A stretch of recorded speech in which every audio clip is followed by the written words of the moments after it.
જો તમે સાળંગપુર ગયા હો અને આ જગ્યા પર નથી ગયા તો સમજો તમારી સાળંગપુર યાત્રા અધૂરી રહી ગઈ છે. મિત્રો, હું વાત કરી રહ્યો છું સાળંગપુરના આ ભવ્ય ભોજનાલયની, શ્રી કષ્ટભંજન દેવ ભોજનાલય. કષ્ટભંજન દાદાના દર્શન કરવા દરરોજ હજારો ભક્તો અહીં આવે છે અને દર્શન બાદ ઘણા ભક્તો અહીં ભોજનનો લાભ લે છે. પણ અહીં મળતું ભોજન માત્ર ભોજન નથી, ભક્તો તેને પ્રસાદી અને આશીર્વાદ તરીકે સ્વીકારે છે. સૌથી ખાસ વાત એ છે કે અહીં કોઈ પણ ભક્ત ખાલી હાથે પાછો જતો નથી. દરેક વ્યક્તિને પ્રેમ અને સન્માન સાથે પ્રસાદીરૂપ ભોજન પીરસવામાં આવે છે.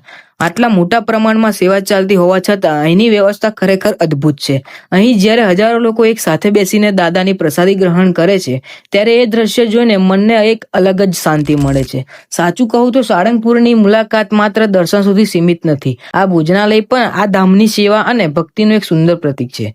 જેથી જ્યારે પણ તમે સાળંગપુર આવો ત્યારે દાદાના દર્શન સાથે આ પ્રસાદીનો લાભ લેવાનું ભૂલતા નહીં. કદાચ એ અનુભવ તમારી યાત્રાને વધુ યાદગાર બનાવશે. જો તમે પણ આ ભોજનાલયમાં ગયા હોય તો કમેન્ટમાં જય કષ્ટભંજન દેવ જરૂરથી લખજો.